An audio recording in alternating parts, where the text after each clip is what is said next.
Buenas tardes, y bienvenidas a esta reunión de trabajo convocada para el día de hoy para ver el tema de la convocatoria que lanzaron relacionado con el tema de el director o directora de FODIWA.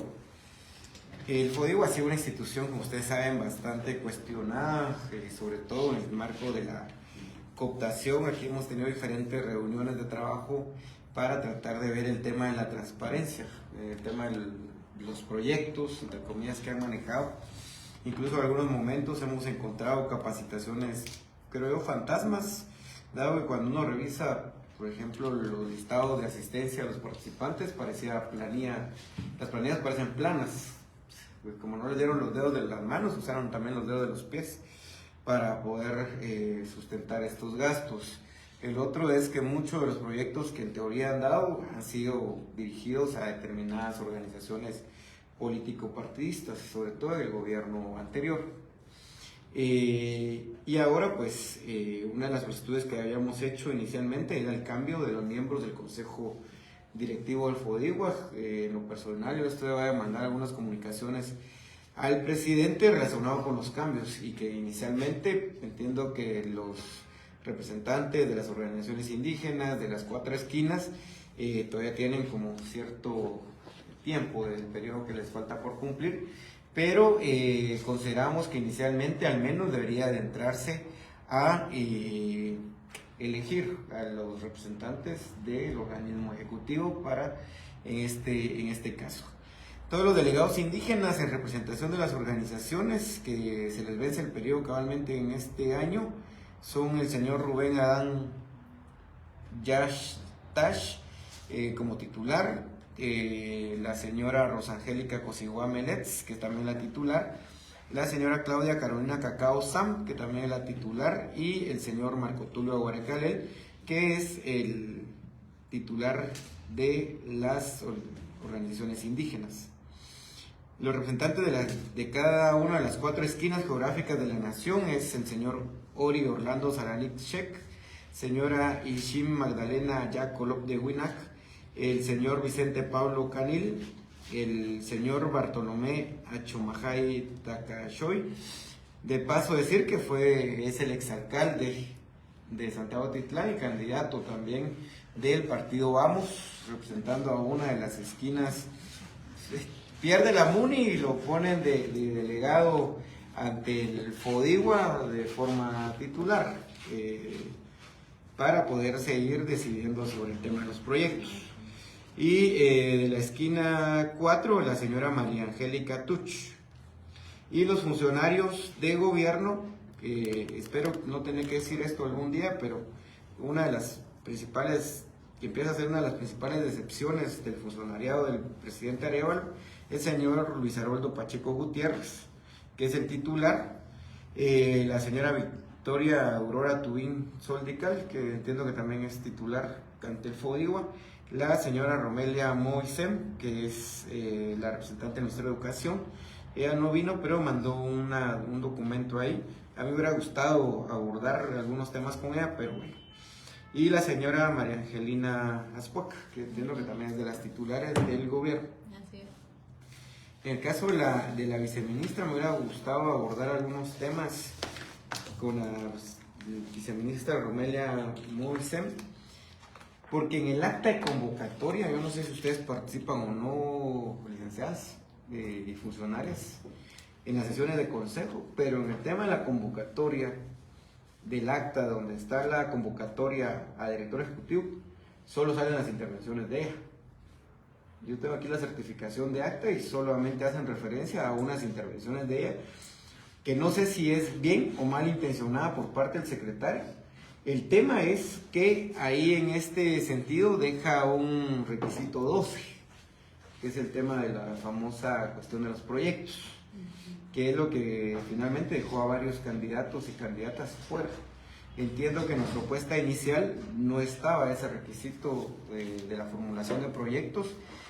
En el acta hace referencia a que la viceministra, actualmente aquí está, no sé si ustedes revisan las actas, pero por ejemplo esta es la certificación de acta, el punto tercero, pero cuando uno lee todas toda la certificación.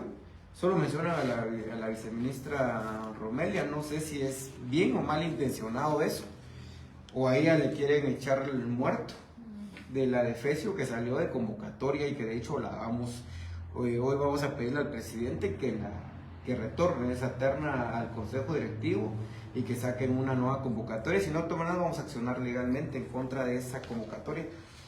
Pero básicamente aquí lo que hacen ver en esta acta es que es la viceministra Romelia la que les da pie a todo, incluyendo este punto del punto 12. Entonces, entiendo, también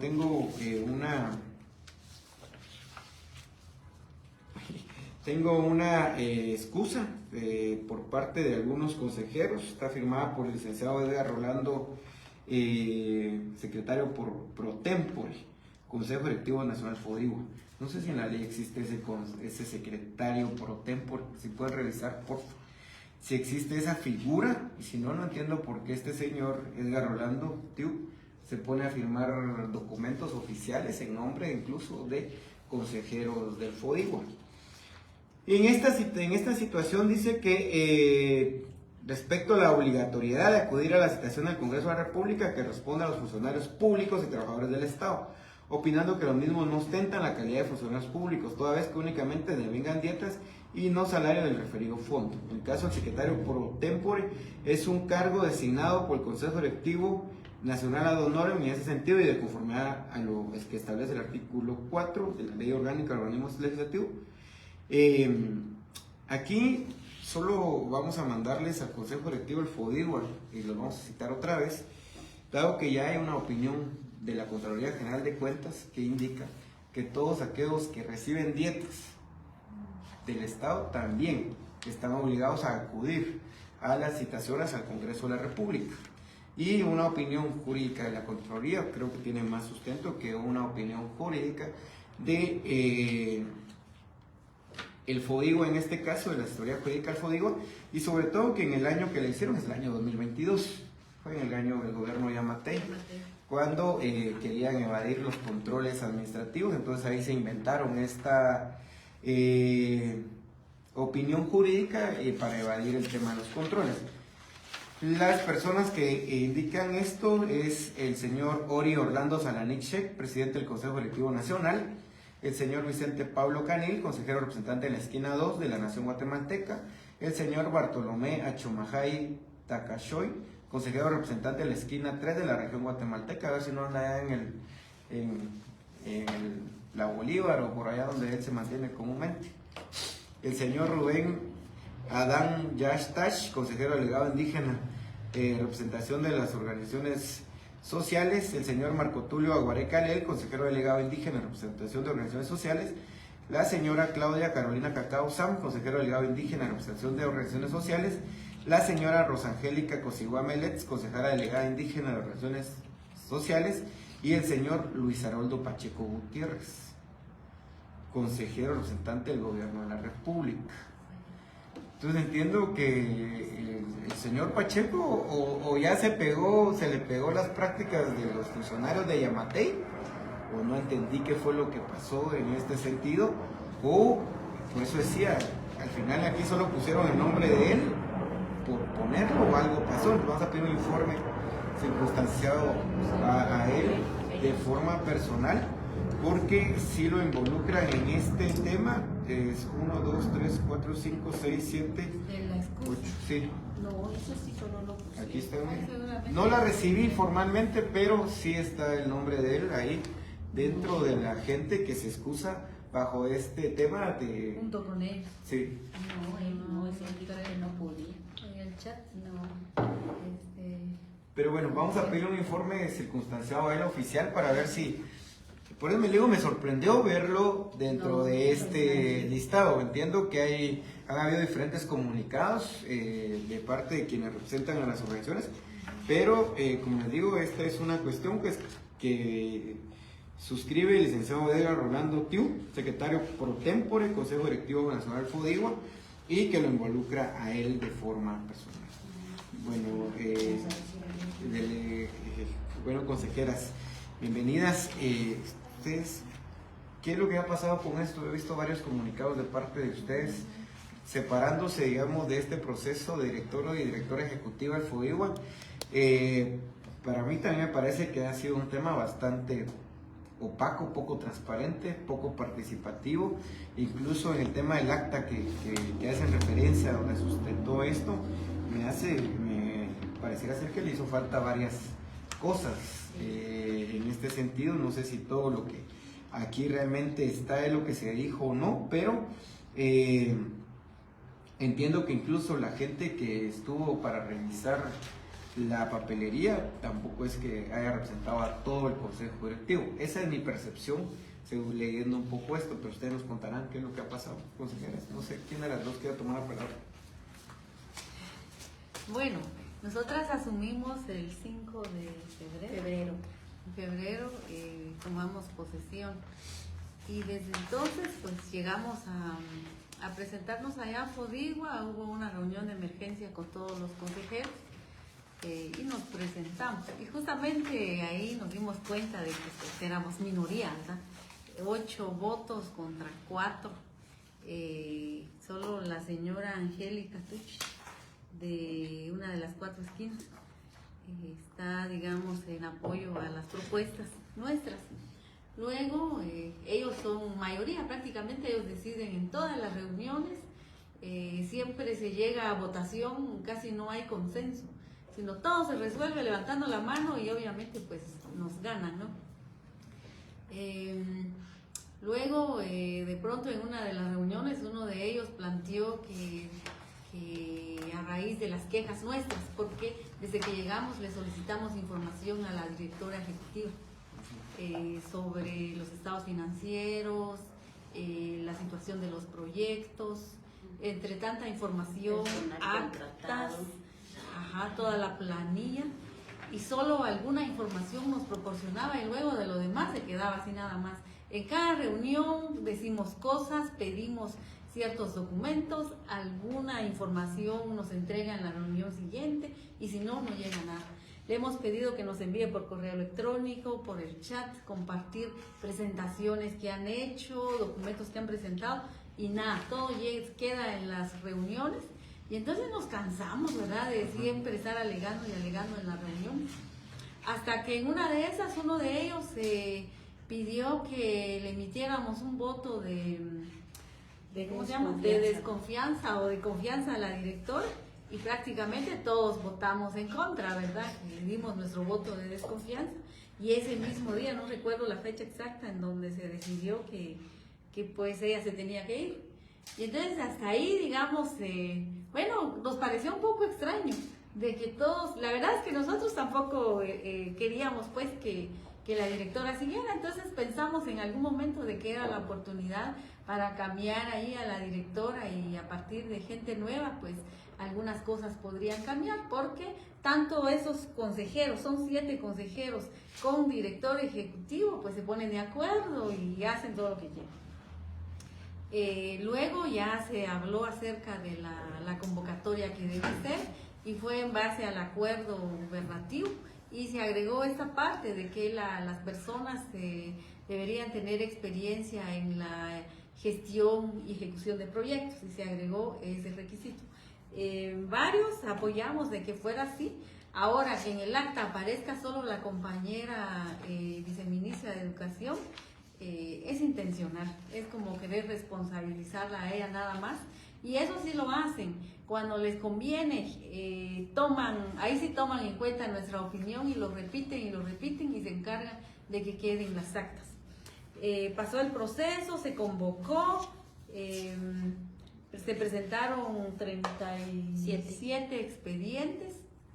De esos 37 ya pues nos reunimos y revisamos. Quedaron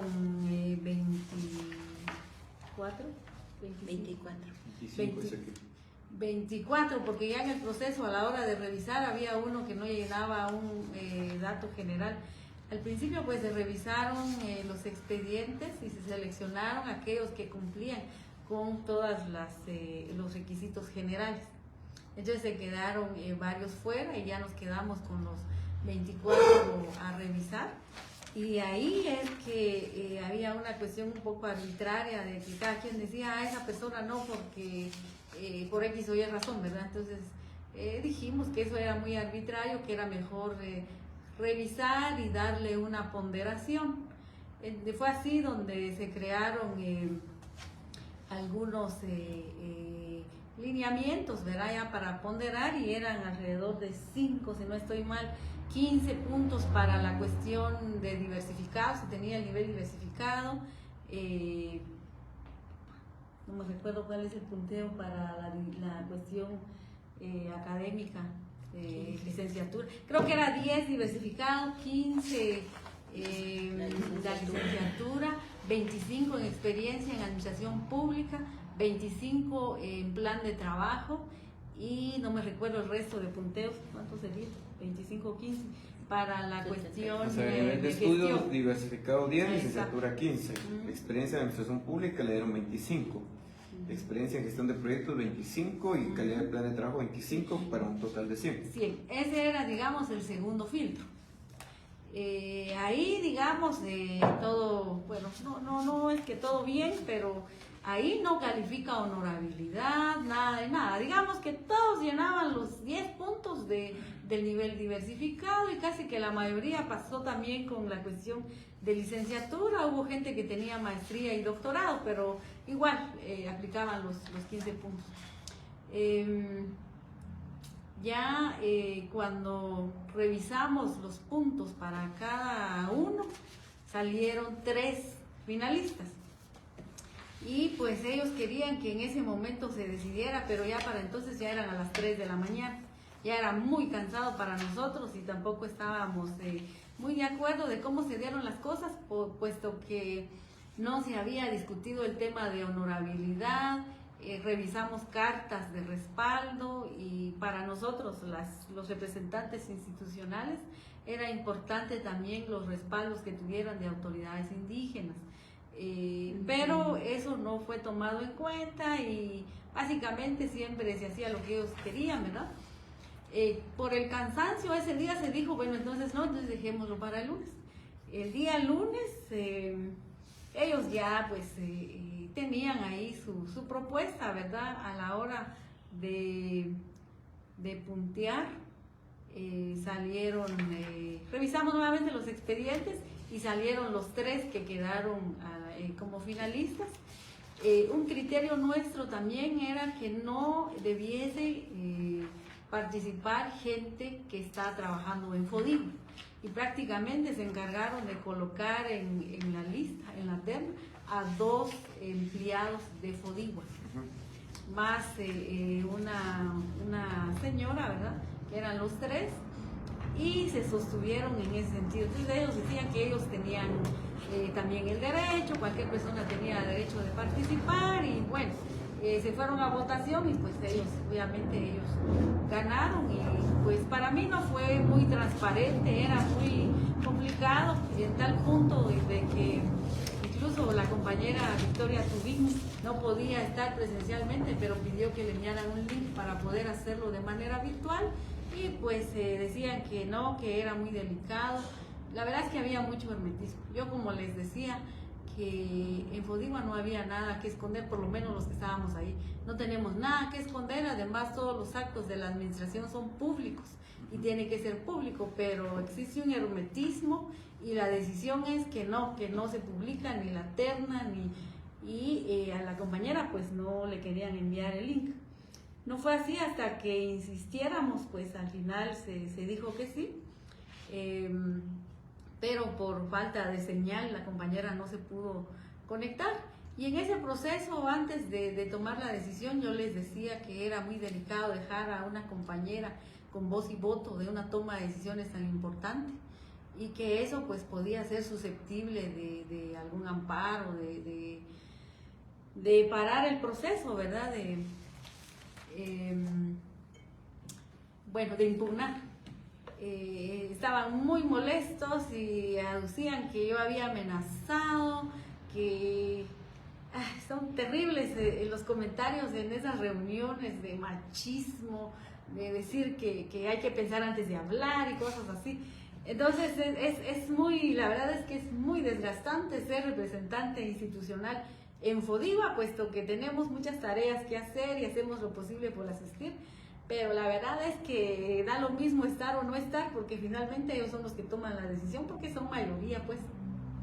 Y al igual que el director ejecutivo, pues responde a intereses de ellos, y lo tengo que decir así, por lo que hemos experimentado en las reuniones. El día de la selección de la terna terminamos más de las 10 de la noche, yo ya no daba más. Me disculpé y me fui, ya no me quedé en la revisión del acta. 2 días después fuimos con otras compañeras, con la compañera Angélica Tuch, a firmar el acta, y al revisar el acta tenía varios errores. Uno es que el acta tenía fecha 3 de abril y la reunión fue el 7 de abril. Entonces él decía, bueno, eso se testa, ¿verdad? El asunto es que ese mismo día nos informó que había presentado ya la terna a la Secretaría General. Él no esperó que firmáramos, ahí faltamos 3 de firma del acta. Pero él, antes de eso, ya extrajo el contenido del acta y fue lo que con eso respaldó, ¿verdad?, la presentación de la terna ante la Secretaría General.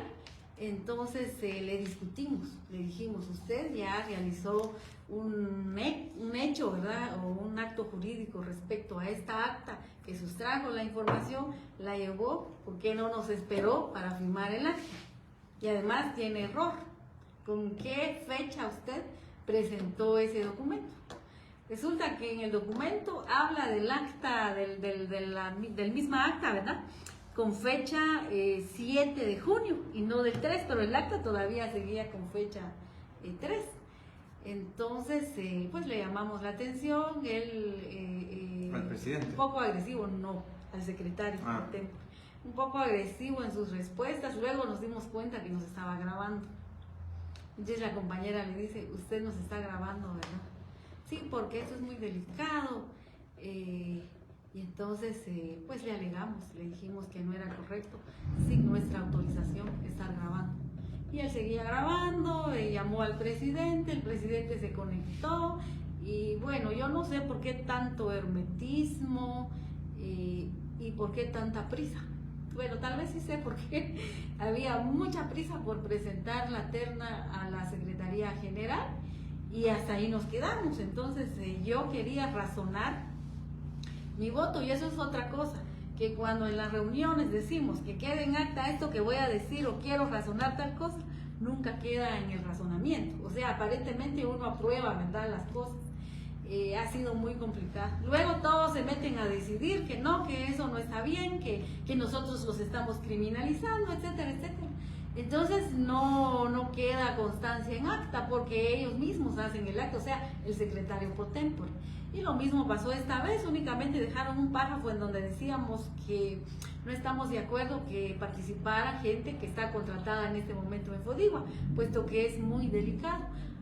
Fue lo único que dejaron, pero no dejaron la parte donde decíamos de que no estábamos de acuerdo con el procedimiento ni con la terna, y que al final de cuentas ellos deciden, que nosotros como representantes institucionales no decidimos, porque pues al final la mayoría gana, ¿no?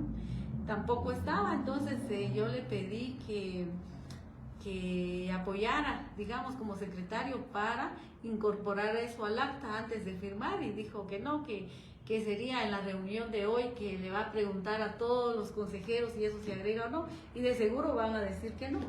Entonces, pues es un derecho de uno como persona. Entonces a mí me decía el abogado, pues podés hacer tu nota por aparte y que se le incorpore al acta. Yo estoy segura que aunque yo haga la nota y la incorpore al acta, eso no lo van a dejar ahí. Entonces es muy complejo, la verdad, nuestra participación. ¿Usted se ha informado todo esto al presidente? De la República. Porque al final es el presidente el que va a tomar decisiones relacionadas con esto. Y si hay un proceso que está, digamos, de alguna forma viciado desde el inicio,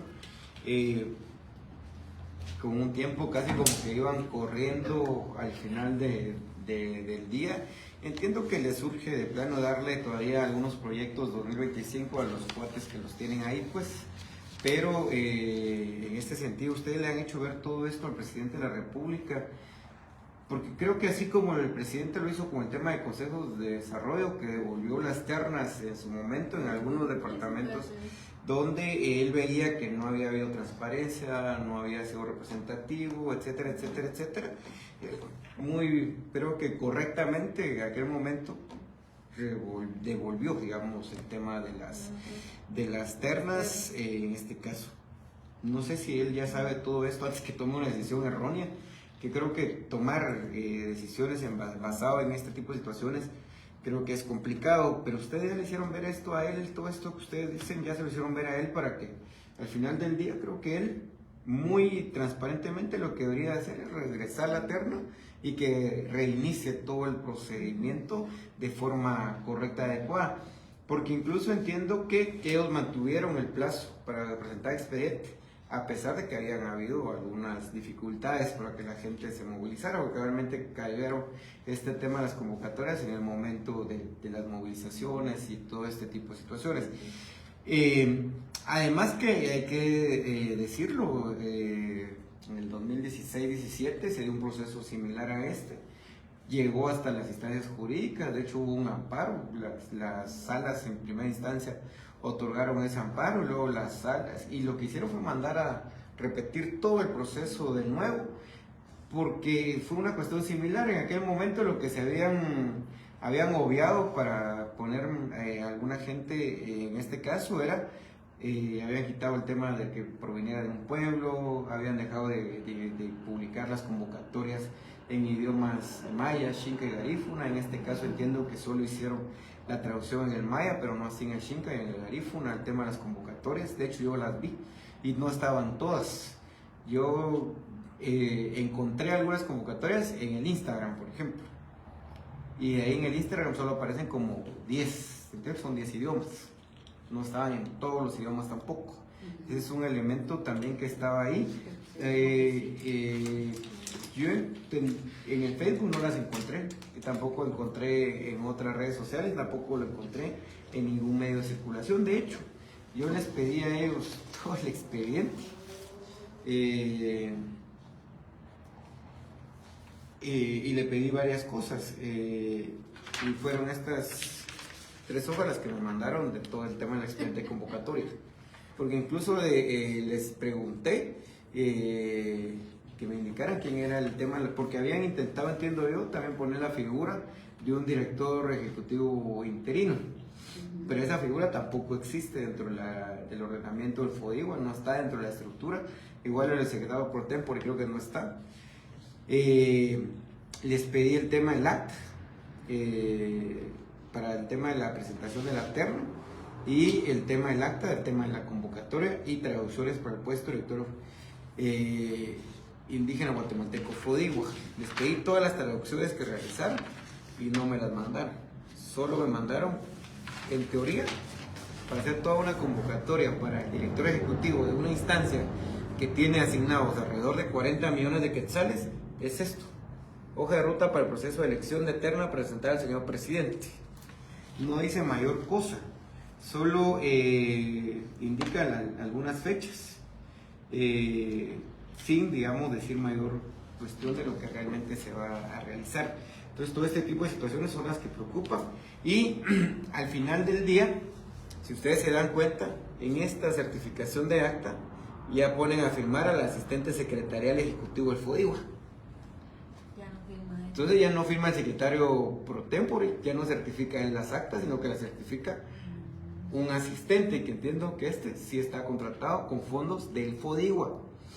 Ahí hay un tema de ilegalidad en este sentido, porque que el que certifica es quien ha estado, digamos, desarrollando las actas.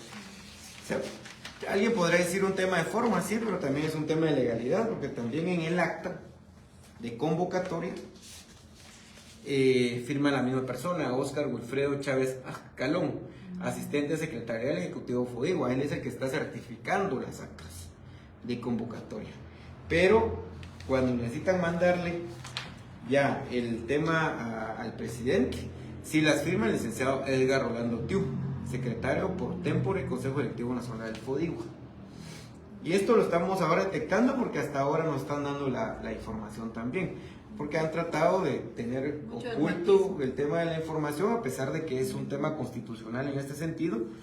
Nosotros, independientemente de esto, vamos a accionar legalmente. De hecho, hoy vamos a pedirle al presidente que devuelva la terra. Se lo vamos a hacer llegar ya oficialmente a él a través de un escrito, y a partir de ahí también ya vamos a empezar a generar algunas acciones legales, incluso analizar denuncias penales para ver si no hay usurpación de calidades en algunas situaciones de este tipo. Esto no lo hacemos por capricho, sino que yo creo que ya las comunidades necesitan que el desarrollo realmente llegue directamente a las comunidades. Aquí nosotros tuvimos a la directora ejecutiva del FODIGUA, la tuvimos como 10 veces creo yo, y las 10 veces le evidenciamos que habían incluso cuestiones de los proveedores. Ahí había un tema de enredo entre proveedores bastante complicados, que incluso encontramos que proveedores del FODIGUA que le vendían computadoras al FODIGUA, luego le quisieron y terminaron vendiendo a uno orgánico en Maga. O sea, había hasta una red de proveedores que en el FODIGUA vendían computadoras, que es lo que tengo ahorita. Doña Melanie, creo que era, bueno, vendían, al FODIGUA había una proveedora que le vendía computadoras, chalecos, cajas plásticas, creo que hasta alimentación le vendió un par de veces. O sea, había proveedores que le vendían de todo al FODIGUA. Había uno que después le detectamos que también era proveedor del San Juan de Dios y que le vendía al FODIGUA adoquines. Solo en tema de adoquines se llevaron como 5 millones de quetzales. Pero ese mismo proveedor que vendía adoquines también vendía computadoras. Entonces, aquí y le mostramos allá todo este tema. De hecho, pedimos una auditoría a la Contraloría General de Cuentas. ¿Y sabe cuál fue la queja más grande que tenía?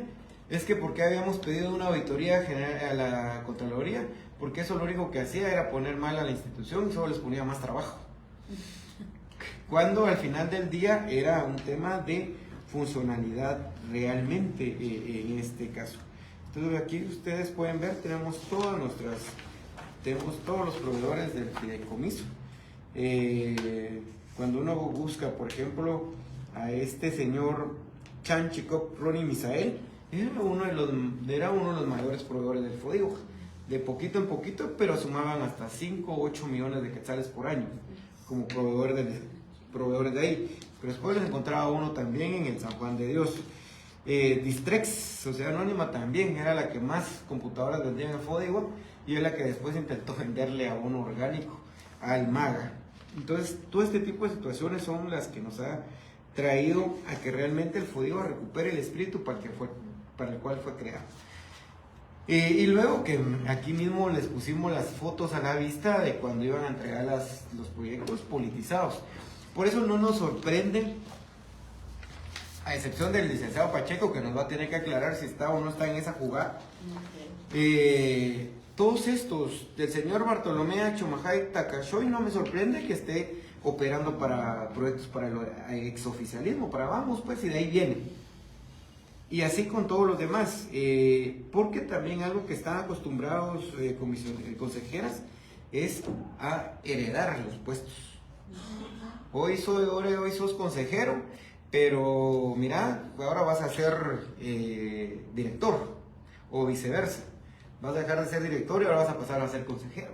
Era heredados el tema de los puestos. Ustedes agarran, nosotros tenemos un informe aquí de todos los ex consejeros del FODIGUA y se van a dar cuenta que era como un tema era una red.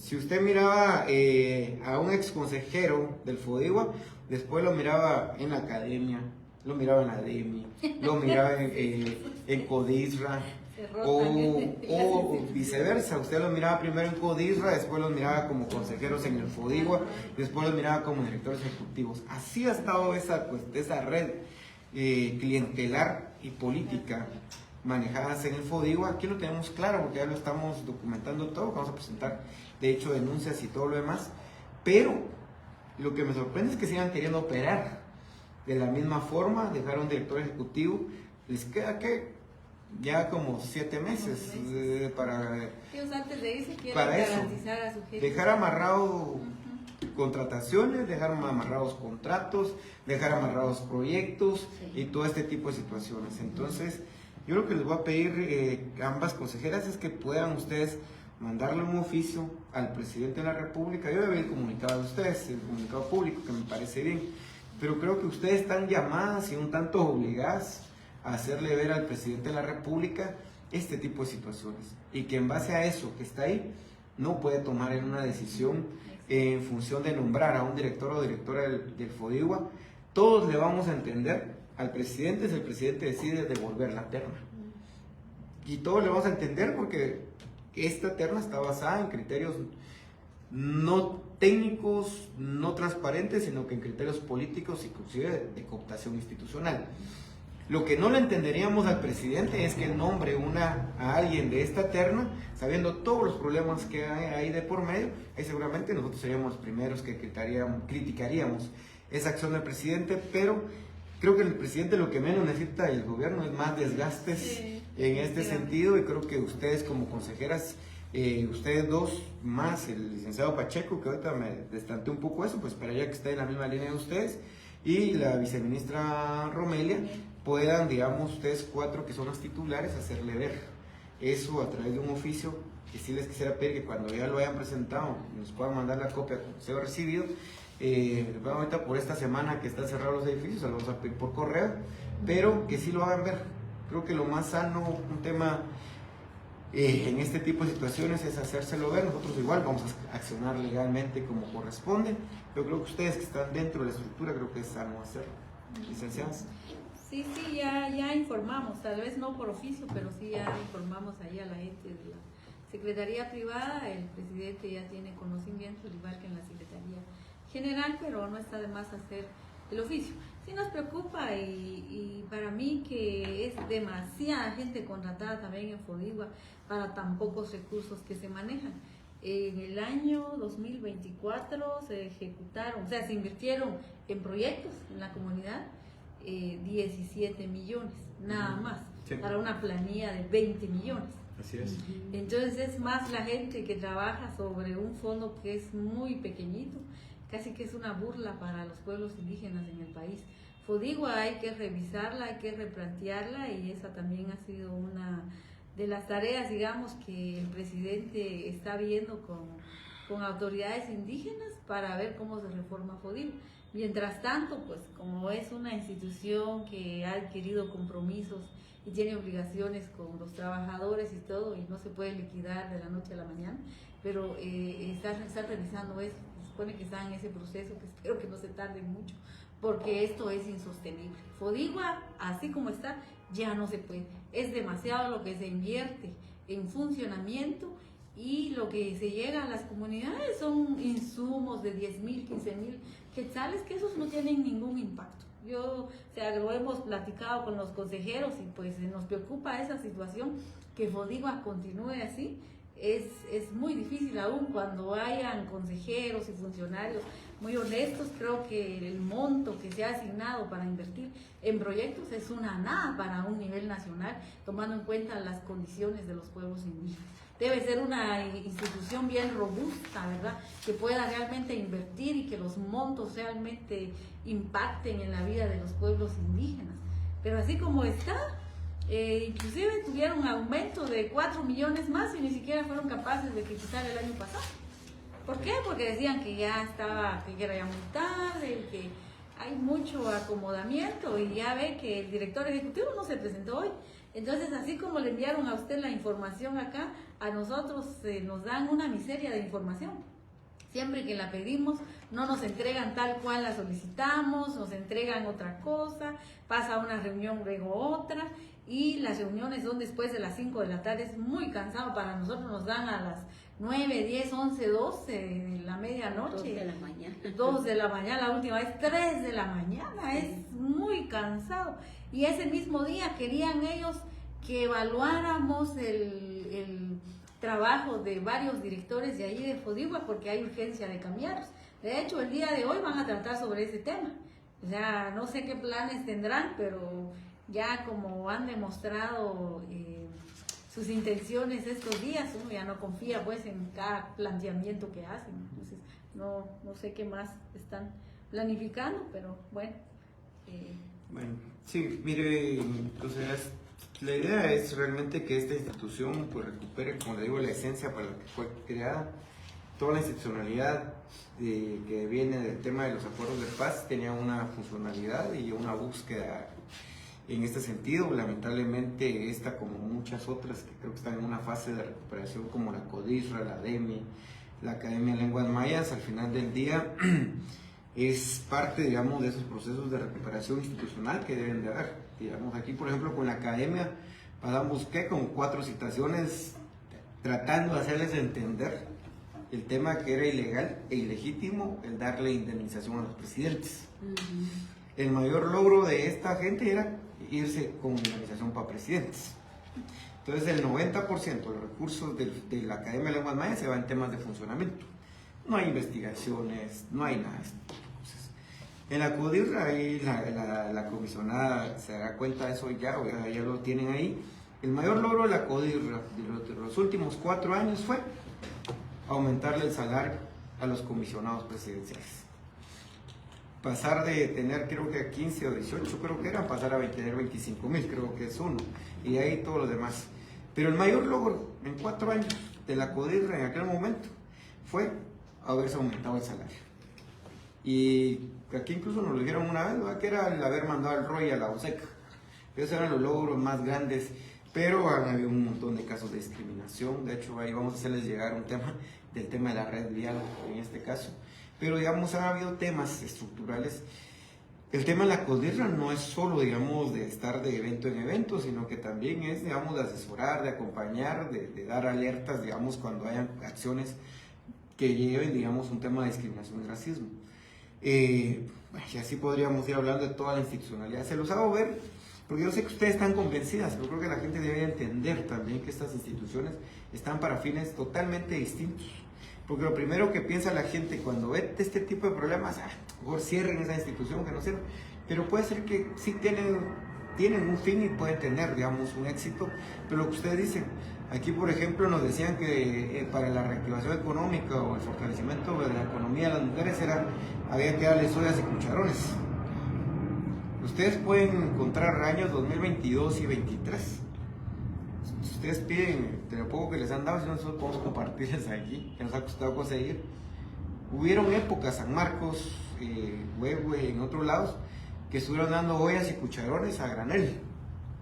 Eso era el logro. Y cuando le preguntaba, miren, y esto para qué es, dígame de qué le va a beneficiar a las mujeres que usted le esté dando cucharones y ollas. Y me decía la directora ejecutiva, es que con eso vamos a promover el tema económico en la comunidad. Bien. Aquí veo donde discusiones. Y después que el tema era darle dos bolsas de hilo, creo yo, y que con eso también era un tema de generación económica. Yo le decía, pero hay talleres, hay acompañamiento, hay todo. No, solo le estamos dando el hilo y ya ellas, como ya saben, ya solo es de darles el insumo. Pero así, digamos, ese tipo de situaciones. Y en el tema de la juventud, que a veces daba cólera porque solo era de hacer eventos por hacer eventos, y algunos creo que hasta fantasmas fueron. Y en su época, que eso circuló en fotos, en fotografías en la campaña electoral, que todos los vehículos del FODIVA sirvieron para hacer campaña electoral. Incluso en las cabinas de los vehículos habían fotografías donde estaba la publicidad de un partido político en específico. Entonces todo ese tipo de cosas son las que no se quieren volver a repetir. Entonces yo lo que les pido es que les puedan mandar copia de los oficios que ustedes manden al presidente. Como les digo, es oportuno para que el presidente tenga un problema menos de desgaste en este caso. Ya suficiente tienen con lo de algunas acciones ahí. Entonces agradecerles su presencia. Igual nosotros vamos a proceder legalmente en contra de la gente esta para ver qué. Gracias. Vamos a cerrar esta citación.